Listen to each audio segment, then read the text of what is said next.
बिगड़ैल बैल को भी लगाम चढ़ा देती है। अच्छा सर, अभी अब आप बता रहे थे और जहाँ तक हमको भी जानकारी है कि बहुत पुराने समय से आपके परिवार में बहुत सारे लोग देश के लिए भी अपनी जान न्यौछावर किए या फिर सीमा पर मारे गए या फिर बड़े बड़े पदों पर भी रहे। एक बड़ी अच्छी छवि रही है पूरी मोहम्मदाबाद में आपके अंसारी परिवार की। तो और विगत कुछ सालों में आपके परिवार की छवि को खराब करने का प्रयास भी किया गया, यह छवि खराब हुई। क्योंकि कोई भी व्यक्ति यदि कोई वोट करता है सर, तो वो अपने बीच काम करने वाले वर्कर के लिए वोट देता है कि भाई हमारे सांसद हैं, हमारे बीच में काम करेंगे। तो उस पर कहीं जो बिगड़ी हुई छवि है इसका तो कुछ प्रभाव नहीं दिखाई दे रहा। देखिए, बिगड़ी हुई छवि का जहां तक सवाल है, दूर दराज के लोग चाहे मीडिया के द्वारा जो झूठी खबरें परोसी जाती हैं उससे जितने प्रभावित हो जाए जी, यहाँ तो सारी कहानी लोग जानते हैं। सामंतवादियों के खिलाफ, सामंतवादियों के हमलों के खिलाफ हमने गरीबों के पक्ष में खड़े होकर के जो लड़ाई लड़ी, उसका बड़ी कुर्बानी देनी पड़ी है। आप जहां बैठे हैं, ये सामने जो 4 चित्र है, एक है सेना का रिटायर कैप्टन जगन्नाथ सिंह, दिखा दीजिए जरा। दूसरे हैं करमचंदपुर के प्रधान कमला सिंह, तीसरे हैं ये कॉमरेड सुरेंद्र राय, कम्युनिस्ट पार्टी के बड़े नेता मुड़ेरा। ये लोग 1991 में मेरी गाड़ी में प्रचार करने के लिए निकले थे। आप करें छवि खराब करने की कोशिश नहीं, मिटा देने, मार डालने की कोशिशें हुई हैं। मेरे नाम से चलाई गई गोली इन वीरों ने अपने छाती पे ले ली। ये सब शहीद हुए हैं। कुंडेसर में एक घटना हुई थी और जो भारतीय जनता पार्टी जिसको भेजने की आप चर्चा कर रहे हैं, उस घटना के वही मुख्य अभियुक्त थे। इनमें कोई मेरी जात का नहीं है। कैप्टन जगन्नाथ सिंह भी छत्री, सेना के रिटायर कैप्टन। ये कमला सिंह भी छत्री है। वो सुरेंद्र राय भूमिहार है, उनके बगल में वो हरि राय। लेकिन जो मेरे पूर्वजों की तस्वीरें हैं, ब्रिगेडियर उस्मान की, डॉक्टर मुख्तार अहमद अंसारी की, उसी श्रेणी में, उसी स्थान पर, उसी सम्मान के साथ इन कुर्बानी देने वाले लोगों की भी। तो यहाँ अगली जात का हो या पिछड़ी जात का, सवाल इस बात का है कि अन्याय करने वालों की कतार में कौन खड़ा है और अन्याय करने वालों की कतार को ऊर्जा कहां से मिल रही है और न्याय प्राप्त करने के लिए कौन संघर्ष कर रहा है, इसका फैसला जनता करती है चुनाव में। ये लोग अगड़ी जात के थे, लेकिन गरीबों को, कमजोरों को न्याय मिले, सम्मान मिले। इस लड़ाई में जो शिक्षा थी कॉमरेड सरजू पांडे की, उस शिक्षा के उस रास्ते पर जब मैं भी चल रहा था, मैं उन दिनों कम्युनिस्ट पार्टी में था, जब 2 मई 1991 को कुंडेसर चट्टी पे मेरे लिए हत्या करने के लिए आक्रमण हुआ और ये 4 लोग शहीद। कॉमरेड रामेश्वर राय को आंख में गोली लगी, बाद में वो भी मर गए। तो हम लोगों को मिटाने के लिए पहले कोशिश हुई है जी, लेकिन वो परवाना तो ऊपर से कटता है। अभी मेरे नाम का ऊपर से परवाना कटा नहीं, बम से उड़ाने की कोशिश की गई। अभी उसरी में 2001 में मेरे भाई को मारने की कोशिश हुई। मुकदमा अब शुरू हुआ है, तो उस मुकदमे में उस अभियुक्त को बचाने के लिए जिसका आप नाम ले रहे हैं जी, उनको बचाने के लिए 22 साल बाद एक दूसरा मुकदमा लिख दिया गया कि वहां हमलावर जो मारा गया था मनोज राय, 22 साल बाद उनके पिता ने दरखास्त दिया है योगी आदित्यनाथ को कि मेरे बेटे को घर से ले आके लोग मारे थे, हम उस वक्त चुप हो गए थे, पुलिस उन लोगों से मिल करके सब पे मुकदमा कायम कर दी। ब्रजेश सिंह, त्रिभुवन सिंह उसमें मुख्य अभियुक्त। सरकार तो यहाँ का तो बच्चा बच्चा जानता है कि कहानी असली क्या है और बताया असली क्या जा रहा है, इसलिए लोग मेरे साथ हैं। यहाँ सारे मुद्दे फेल हो जाते हैं।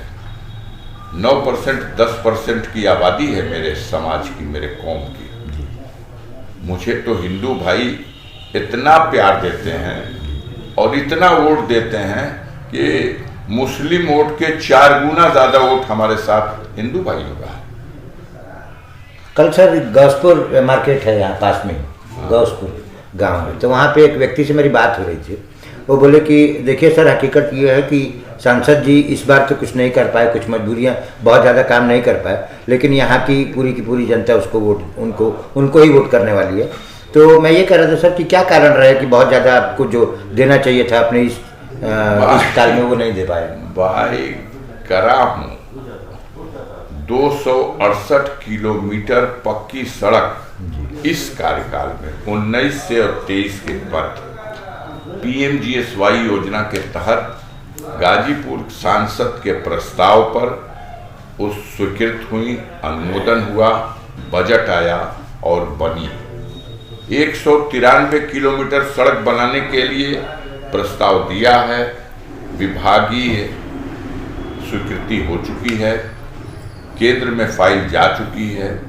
ग्राम विकास मंत्रालय से जैसे ही बजट आवंटित होगा, इसी मार्च में हो जाएगा जी, उस पर भी कार्य प्रारंभ। एक लंबा समय कोरोना का भी गुजरा, तो कहीं उसका भी प्रभाव तो नहीं? वो तो सारे पूरे देश और पूरी इंसानियत के लिए और विश्व के लिए थम जाने वाला कार्यकाल था ये 20 से लेके और 21 तक।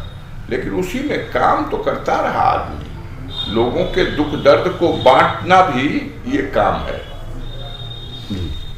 ये जो नाटक है, काम कम दिखावा ज्यादा। 5 साल पहले 2019 में गाजीपुर में अनहऊ हवाई अड्डा चालू होने जा रहा था। हवाई अड्डा ये लोग बनाए नहीं है, वो है हवाई अड्डा ब्रिटिश गवर्नमेंट के पीरियड का बना है, लेकिन उस पर जहाज सेवा आज मनोज सिन्हा उद्घाटन करेंगे, कल उद्घाटन करेंगे। अब 5 साल बीत गया, कुछ भी नहीं। वो BSNL जो सरकार का संचार का साधन था, वो 2019 में इनके मंत्री बनने से पहले क्रेज उसका ये था कि सिम प्राप्त करने के लिए लाइन लगा करती थी, वेटिंग में मिलता था। सांसदों को दिया जाता था कि बहुत खास लोगों को आप दे सकते हैं। आज वो BSNL का सिम और BSNL की सेवा मिट्टी में मिल चुकी है। जियो आकाश की बुलंदियों पर, और सरकार की जो सबसे अच्छी टेक्नोलॉजी मशीनें वो धरती के नीचे। एक आदमी नहीं मिल सकता जो कह दे हम आज भी BSNL ही चलाते हैं ना। उसको लेना पड़ा जियो की शरण, वोडा की शरण,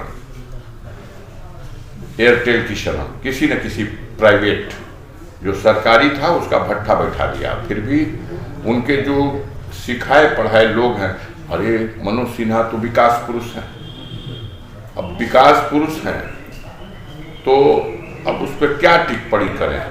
जिस मंत्रालय का विकास आपको करना था उसको मिट्टी में मिला दिया। सर देश में इस समय एक बड़ी चर्चा है, बहुत जोरों पर भी है, कि भारतीय जनता पार्टी एक ऐसी पार्टी है कि आपकी छवि कितनी भी खराब है, आप उसमें चले जाइए तो कोई स्पेशल कोई वॉशिंग पाउडर है जिसकी वजह से धुल के और आप सारे पाप धुल जाते हैं और सबके सब साफ हो जाते हैं। तो अंसारी बंधुओं ने क्यों नहीं प्रयास किया भारतीय जनता पार्टी ज्वाइन कर? देखिए, मैंने इनके जुल्म सितम ढाने के बाद इनके एजेंट मिले और हमने हमेशा कहा कि हम दूसरी मिट्टी के बने हैं। हम ब्रिगेडियर उस्मान के वंशज हैं, हम डॉक्टर M.A. अंसारी के वंशज हैं।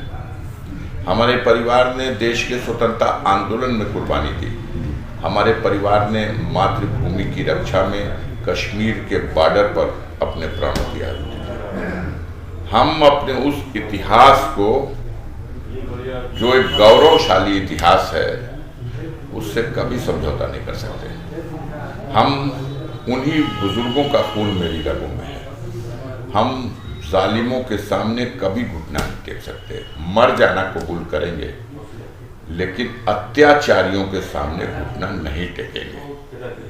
अजीत पवार को हमारे प्रधानमंत्री ने कहा 500 करोड़ के घोटाले का आरोपी है, और 5 दिन के बाद जब वो उस मशीन में धुल करके वहाँ के डिप्टी सीएम बना दिए गए, फाइनेंस मिनिस्टर बना दिए गए, ये लोग क्या बात करेंगे? ये लोग गंदे लोग हैं। विदेश में पड़ा हुआ काला धन लाएंगे, छोड़िए इस बात को। विजय माल्या, मेहुल चौकसी, ललित मोदी, सारे के सारे लूट करके देश को भाग गए। या तो चौकीदार की मिली भगत है, क्या कहा जा सकता है इसको? बहुत बड़ी बात कह दी सांसद महोदय ने, चौकीदार की मिली भगत है। दोस्तों, हम बहुत ज़्यादा समय नहीं लेंगे आपका, और हमने जितनी भी बातें पूछी हैं कहीं से भी तथ्य इधर से उधर नहीं होने दिया है, पहली बात। और दूसरी बात, ये जो जिस सीट पर जो चुनाव हो रहा है ये गाजीपुर में, अपने आप में एक इसलिए भी प्रतिष्ठा की सीट बन जाती है, इसलिए नहीं प्रतिष्ठा की सीट बनती कि यहाँ से अंसारी बंधु जो है वो हमेशा से चुनाव लड़ते आए हैं, जीतते आए हैं और लोगों के दिलों में है। सबसे बड़ी बात ये भी देखने को मिल रही है कि आने वाले समय में जो भी पार्टी अपना यहाँ से कैंडिडेट उतारेगी उसे कहीं ना कहीं लोगों के दिल में जगह बनानी पड़ेगी, और जिसने दिल में पहले से जगह बना ली है उसमें क्या अंतर होगा ये तो भविष्य में देखना होगा। और हमारी शुभकामनाएं हैं सांसद महोदय के साथ कि एक बार बैनर कोई भी हो आप फिर से गाजीपुर के सांसद बने। सर बहुत बहुत धन्यवाद।